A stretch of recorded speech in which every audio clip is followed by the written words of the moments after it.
11, we ready to ride. Lions Talk Live, come and join the pride. Waking up early, it's that morning grind. Tune in to the show, leave the troubles behind. Jeremy B's the king, with the voice like thunder. Every word he spits, it's a lyrical wonder. Got the lions around, sharp and fierce. When we hear one pride, you can't help but feel your heart pierce. Talking all the topics, keep it real, keep it raw. With a Lions mentality, we're ready for the roar. One pride, it feels right. Jeremy B bringing the heat, morning light. Every weekday at 11, we taking flight. Lions Talk Alive, yeah, we ready to bite. One pride, hear us loud.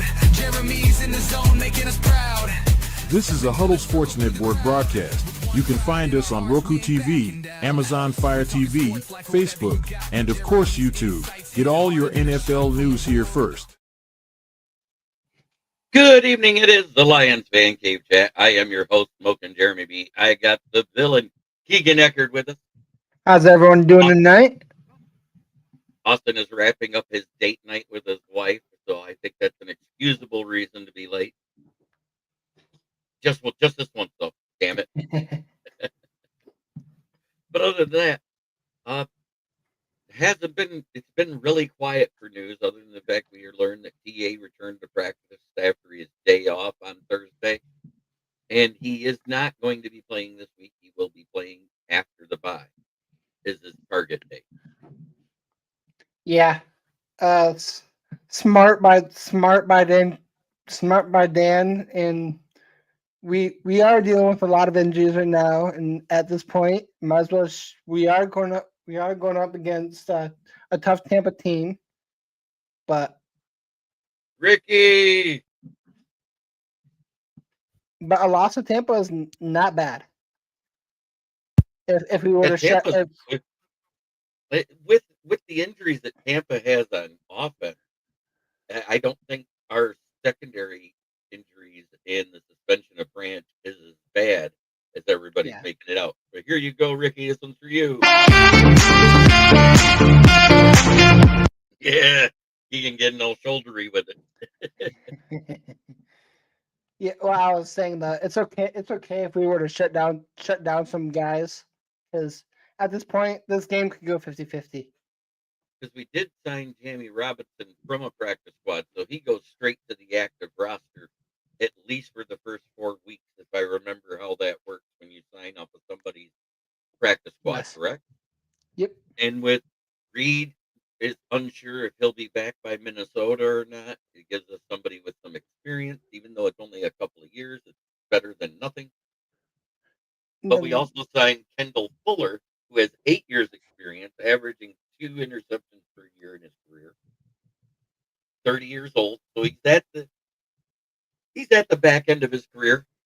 But I think it's a good veteran pickup for the young guys that we have left that are not big veterans that are going to be playing. Amik's been 4 or 5 years in the league now. Amik, right? He's like 27 around there. Yeah. And Rock Yassin has been in the league for 5 or 6 years as well. So it's somebody with more experience. Mm-hmm. Because Avonte Maddox is out. We know Arnold's out. We know Reed is out. So we needed that experience. And I think Kendall Fuller will be a call-up for this week because he was signed earlier in the week and can be called up. Yeah. And I think I saw something that Kirby is also out too. They said that was a game time decision, if I remember right, but that's okay. Yeah. He's not listed as doubtful. It's still questionable, is what I saw. So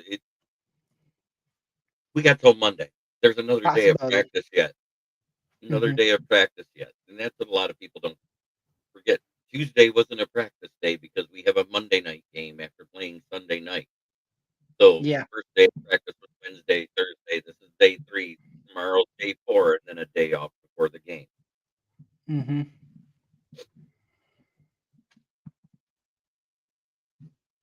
And I like that structure during the season, that day off before and after games. I think it's a good way to run your team. Well, especially that day is like if you have an away game, that day is basically your travel day. Mm-hmm. But when you're home and have a day off before a game, it's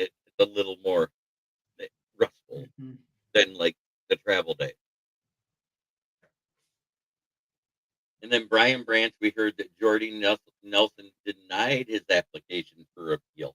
Everybody seems to think that his appeal was done. It was he's saying, no, you're not even going to appeal it. You're going to take your week off and live with Mhm. it. And I think it's actually good that it happened this week rather than them reviewing it, seeing all the punches and deciding, hey, let's give him 4 games because he did throw 4 punches in that flurry. Yeah, One, I was about to say. Good thing they didn't, because they would have found something more and added on. That's spot on. and I think Jordy was basically protecting him from himself. Hmm. Well, also, I saw some posts saying that it's Jordy Nelson that's doing this, and possibly that it could lead to something more. But no, I didn't know. No, the decision was made of what the punishment is. It's 1 game. Yeah. So by him doing that, it's stopping him from getting more games, is what I'm saying. Because in the appeal, if they find more evidence, they can add on.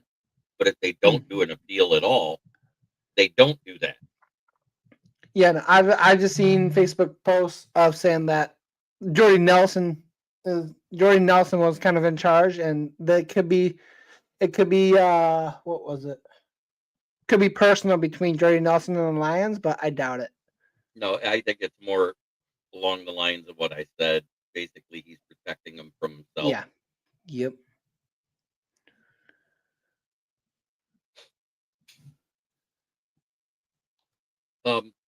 But overall, I love the way that Zaire Franklin on the Daily Sports Detroit podcast said, "Here's what are you talking about? Juju's a little bitch. He does this all the time with his TikTok stuff and antics Yes. and talking shit." He goes, "While he's being extra, Branch is doing the Lord's work. I'm glad he whooped his ass."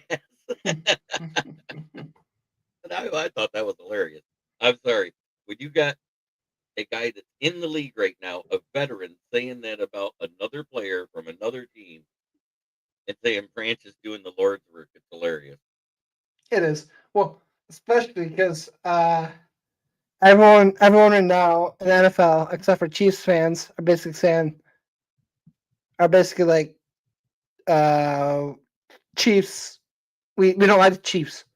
So no matter what, if someone were to say something that Branch actually did something great, take it. What did you think of that when I shared that link when he said all that? I laughed. I died Smoke, laughing because it's Smoking Dad. Yeah. I don't move like that anymore, so that's why you don't see my shoulders. It's just my head. That's what happens when you turn 50 and a nickel.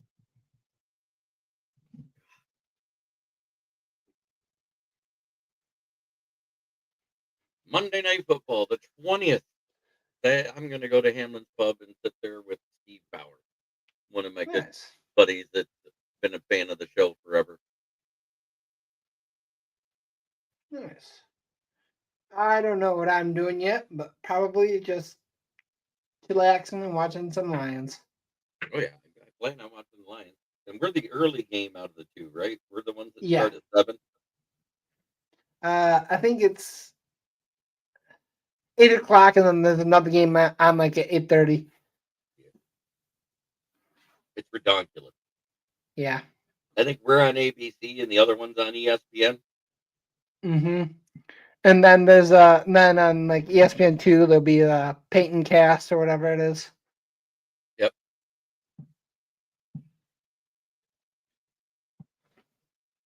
I got that here. Let's see if I'm right. Yeah, 7 o'clock start on ABC. 10 o'clock Yep. start for the other one. Oh, 10 o'clock? Jeez, of Pete. So at least they did put some separation in there. Yeah. I still move on the dance floor if I'm high, Dad said.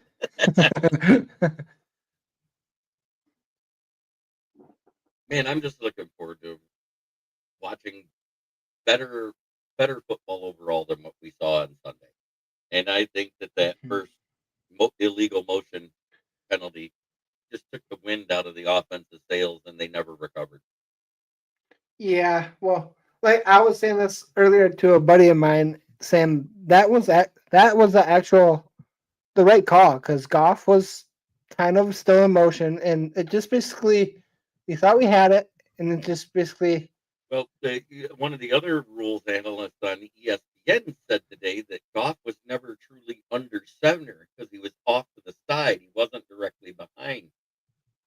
And hmm David Montgomery was always in position in that pistol wildcat formation. So all he did was tap the center to say, "Hey, don't hike now," and he was moving. yeah. But that I would say that'd be the same thing because we like pre snap we see receivers moving around.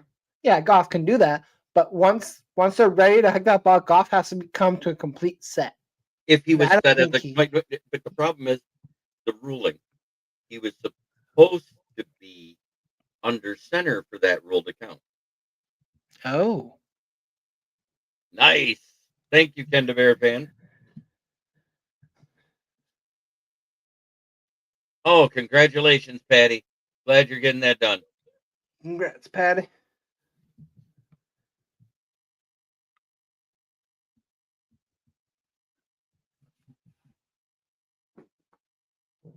Ken Bear fan is one of our producer types at the huddle. He does that for us, shares the shows out in various locations, helps us get more notice. Awesome, Ken. Awesome.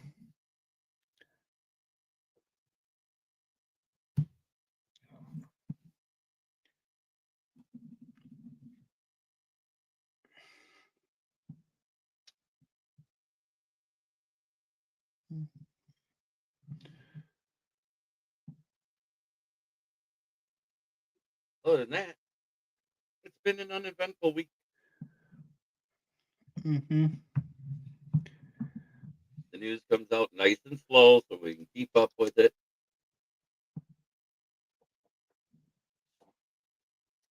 Exactly. Oh, what did you think of that Bengals Steelers game?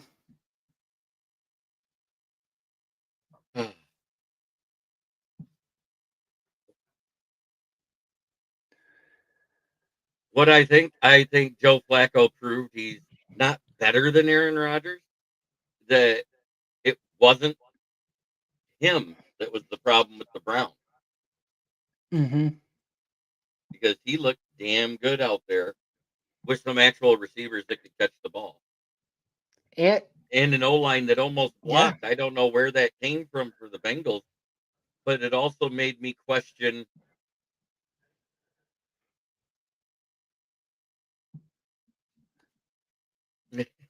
Breaking. Lions get no calls against the Chiefs because, unlike the Chiefs, their checkers the refs bounce.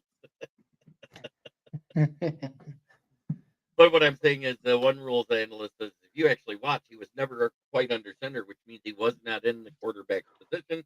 Thus, when he went in motion, he was not as a quarterback to begin with mm-hmm. because he wasn't directly behind him in that spot. He was off to the side, but he paused and tapped the center to let him know he was moving. So, who knows what to believe anymore? But we do know that the refs lied at the post.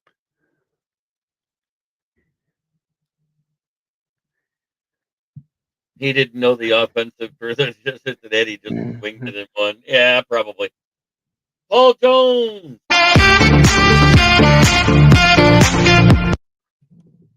All the regulars popping out tonight. It's great to see everybody. Will we go back Yes. to we blitzed almost 100% of that game and did not do that great. We did have Aiden Hudson got a sack. I think Al Qadim Muhammad got a sack, and that was pretty much about it. I think even Jack Campbell got one, if I remember right. I'd have to look at the stat line, but I think we had 4 or 5.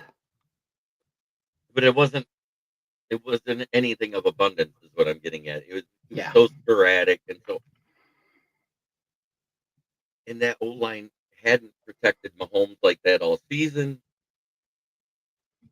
So maybe they're starting to gel. Who knows? Mm-hmm. And despite one sack on Goff, he really wasn't pressured a lot all game. Yeah. I was.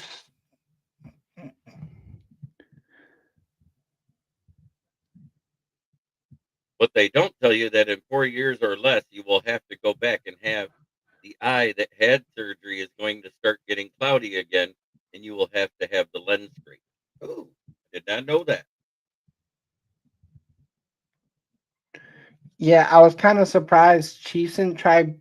Well, the thing with our offense is that it's 50-50. Because if you're gonna blitz on us, you're gonna stop the run. But we're gonna easily pass against you. Then it's the same thing. It's if you swap it, it's the same thing. And Goff did his Goff things. He was accurate, very accurate to be exact. Mm-hmm. Whereas a few drops from people that don't normally drop. I mean, Amon-Ra, that one on fourth down, that was a killer. Yeah. I think he had 2 in the game, if I'm not mistaken. Mm-hmm.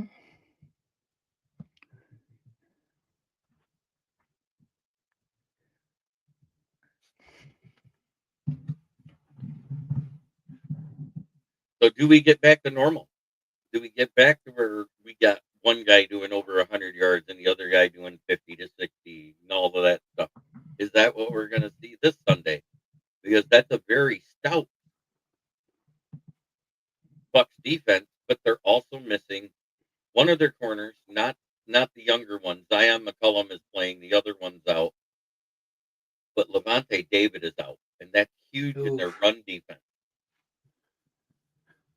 Yeah. And on offense, they're missing Abuka, they're missing Bucky Irving, they're missing Chris Godwin still.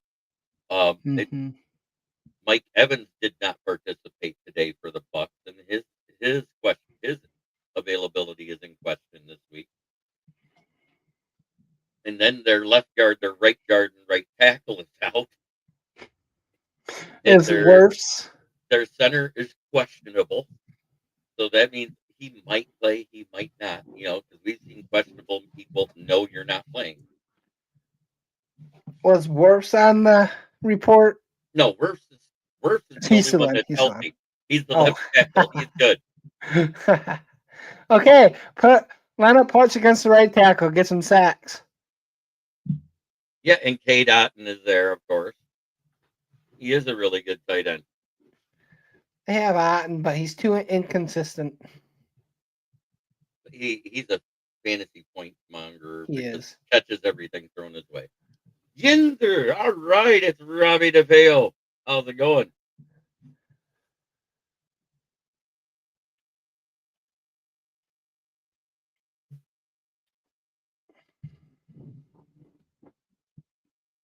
Just ready for this game because it is the Bucks versus Lions,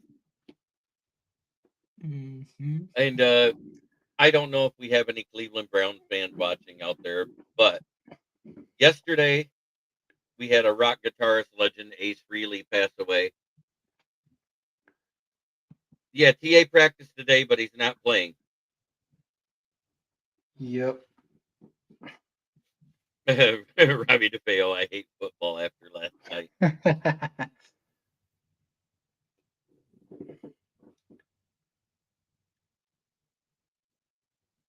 Yep, TA practiced today, but he told Colton Pouncey that he will not be playing this week. He's aiming for after the bye week to come back. But Ace Frehley passed away, and for Cleveland Brown fans, Larry Williams, who played a total of 5 or 6 years from '86 to 2000 or 92 or 96 to 2002. He passed away today. He was the athletic director of a college. And Yeah. so to that college, his family, my condolences. But Ace really is from one of the best bands I love. So here are your defensive leaders per the NFC North. Total tackles, Jack Campbell's leading the way at 56. Tremaine Edmonds has 52. Quay Walker has 50. Edrin Cooper has 44. Sack tackles for loss, 6 for Aiden Hutchinson, 4 for Rashawn Gary, 4 for Al-Qadim Muhammad, and 4 players with 4. Yes, Freely's Comet was the shit. That was a great album. Aiden Well, Hutchinson is leading the way in sacks with 6. Al-Qadim Muhammad has 4.5. Rashawn Gary has 4.5. And Jalen Redmond of the Vikings has 3. hey, finally a Viking makes it.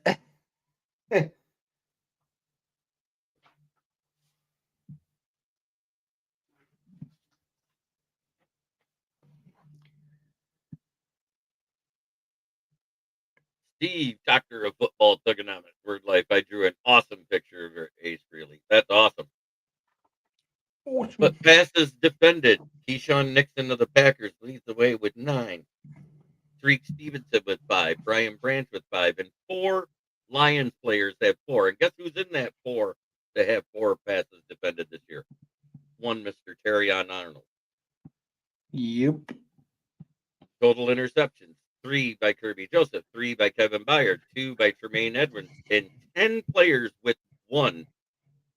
Which TA is not one of them because both of the times he intercepted a ball this season, there was a penalty called. And not on him.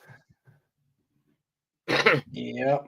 Forced fumbles, Aiden Hutchinson is leading the way with 4. Jack Campbell is second with 2. Eric Wilson has 2. And Isaiah Rogers, cornerback for the Vikings, has 2.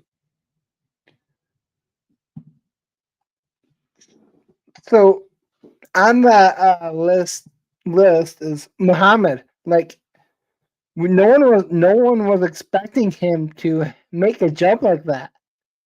We knew we needed someone on the outside of Hutch. We didn't know who. We needed someone to step up, and good thing he did.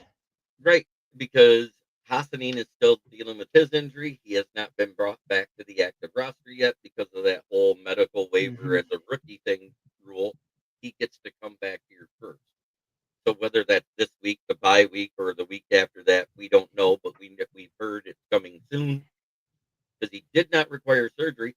But when it's getting to this long, it's leaning more towards that grade 2 than a grade 1, like they tried to lead us to believe. Because if it was grade 1, he should have been back here at week 6. Yeah. At the latest. So now it's looking like it's going to be closer to the bye week or after, which means it's a grade 2. It still didn't require surgery, but it required more rest than they thought. Mm-hmm. I like it, read into the things. If you actually read up on these type of tears with the pecs, partials or total or whatever, one that requires surgery is the grade 3. That means you're automatically out basically a season. That's what Rennis Rakerstraw had, and we've seen it last year with a couple of others. And the torn pec, I just, ow. That's all I think about it. Do you have the latest injury report from the day? I can look. Let's go. Because it's been weird. It's been announced at different times than usual. Yeah. Oh, that's transactions. Oh, let's see what Paul Jones.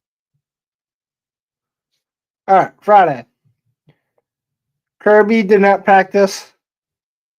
Maddox didn't practice. Baki didn't practice. Arnold was limited. Right. Decker was limited. Okay, that's good. With Decker doing limited 2 days in a row, it reminds me of at the beginning of the season when he was playing, but I'm listed as questionable all the time. Yeah. Reader is limited. Cunningham's full practice. Yes. And so is Aleem. So Liam's playing, boys. Oh, shit.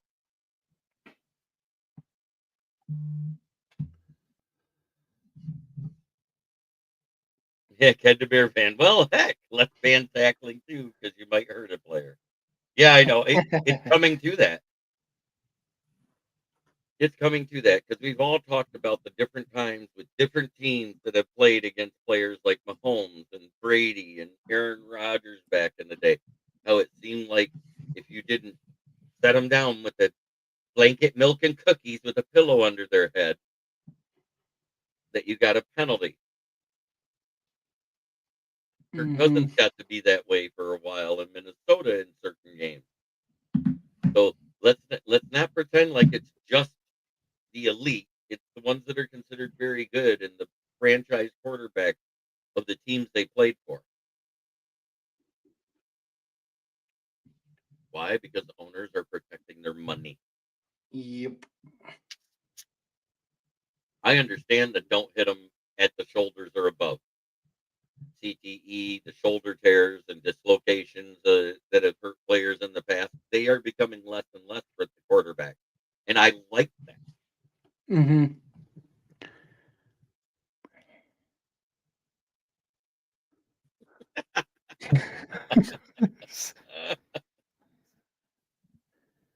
I know which one he's talking about. He's talking about this one. And I heard that the Guardian cap that goes over that is sponsored by Reebok. It's able to be pumped up to that big so he can keep his head safe.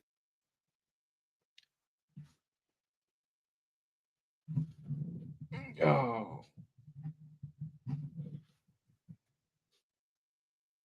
man, it's just fun messing with Packer fans.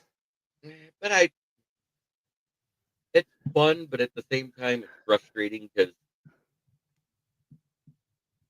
when they were the shit and the division was mediocre, we had to sit there and take it. Hmm. 'Cause we were awful. We were awful. We had a few years that we were, hey, we made the playoffs, we made an appearance, and we're out.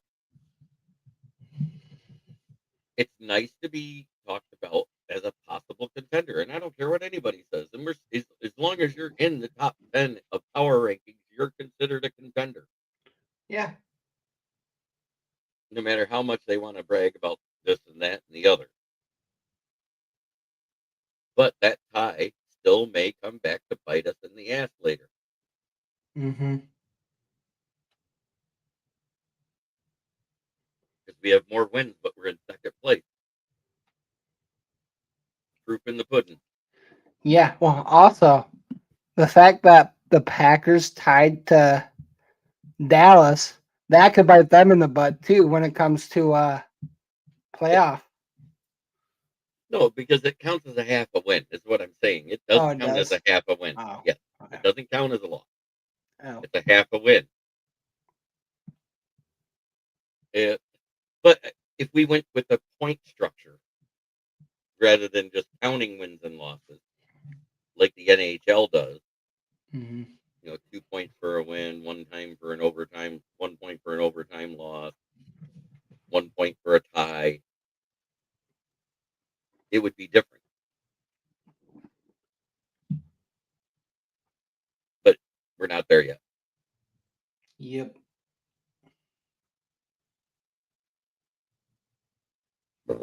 Oh, pardon me. Hey, that was good. That's the Little Caesars Philly cheesesteak puffs coming back at me. God, they were good. I don't They care what look anybody says. good. They are. They are real good.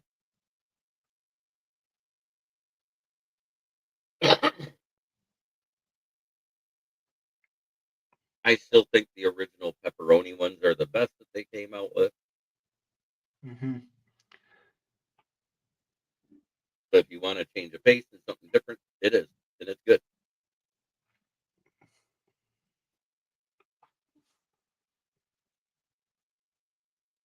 I give it a 1.5 thumbs up. 1.5 thumbs up.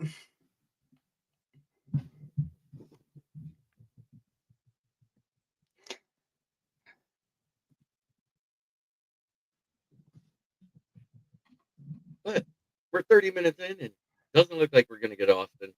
Date night must be running late, and that's okay. I get it. Hmm. So what's your prediction for Monday night? I feel like this. We're gonna. I feel like our offense is gonna be as usual. The main question for us is our defense. Well, is our secondary. And since the Bucks don't really have, except for possibly Mike Evans, they don't So really have it. they still have Sterling Shepard, but that Jalen McMillan they drafted is out for the season already, so he's Hmm. not a problem. Ooh, Yeah, Paul Jones says 17-10 Lions. but I could see that. I feel like our defense is gonna after laying an egg against the Chiefs. Our defense is gonna come out and do something huge for us. I feel like we're gonna win by 14. I think 24-10. I think they're scoring 17 points myself. I think it's more like a 31-17 type of game. I don't see us scoring 40 in it, Mm-hmm. but I do see us hitting around our average, which is 31.8 points. Yeah, but then again, like games like this, we usually expect a shootout, but then we run the ball and run the clock. And Like other than last week versus the Chiefs, we've been in the week one versus the Packers, we've been averaging 33 points a game too. So that's why I was hmm came up with that number. yeah. And when we played the Browns, they were a number one defense, but nobody wants to admit that. Yeah, I get that. I just feel like people that are expecting some sort of shootout or blowout, it's not going to. Lions run the ball is gonna come into effect with the clock, and who knows? It could be like uh 14 points at the end of the first half. Well, I'm saying if we do our normal thing and we win by 2 touchdowns, like you said, that's 31-17. Yeah. I just feel like we run the clock and do our usual stuff. Who knows? If the Bucks win this game, talk Baker, talk MVP. It's already very loud because let's Yeah, face it, Josh Allen isn't looking like Josh Allen this year. Jalen Hurts looked nothing like last year, and Lamar Jackson. And the top two is Baker and Daniel Jones. I think Goff, Mahomes, and I can't remember who the other one was up there in the top five. I think Goff was fifth.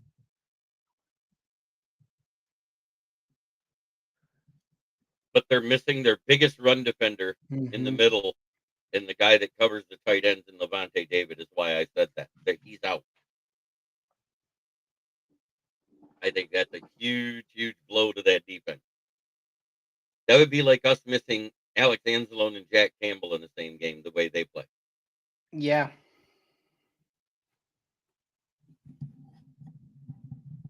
Because Levante David got hurt at the end of the game last week. Mm-hmm.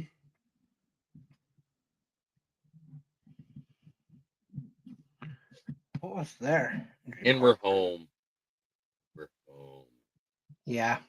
Time to defend the den again.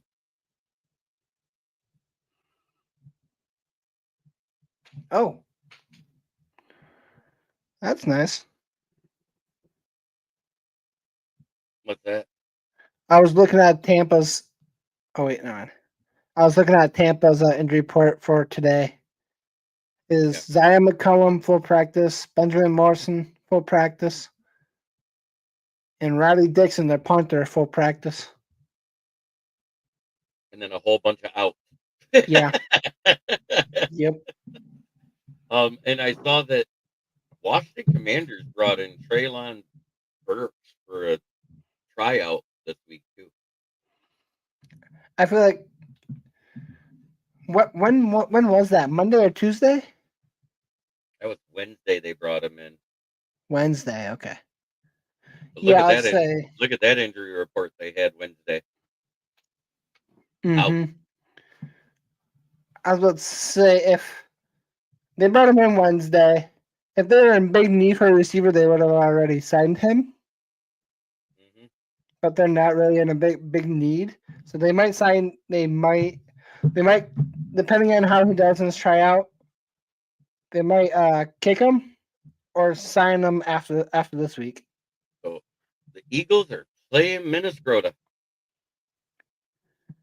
Oh boy! If Minnesota wins, I'm going to be posting this all week next week because they will have earned the respect of having that posted. And I heard that Carson Wentz is starting too. Yep, Carson Wentz is starting. No JJ yet. Nope. Borderlining on injury bust. Hey, Carson Wentz starting. Anything can happen with the Vikings. Yeah, because you just don't know which Carson Wentz you're going to get. Are you going to get the one that played like the MVP year, or are you going to get the one that played like the year he got benched for hurt? Yeah. Because he's still both quarterbacks at the same time. Mm-hmm.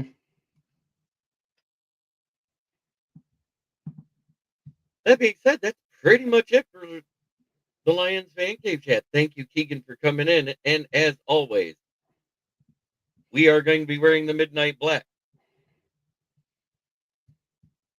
Booyah! Motor City Muscle. Try every day to be a better person than you were the day before. That's the only way to make the world a better place. It starts right here.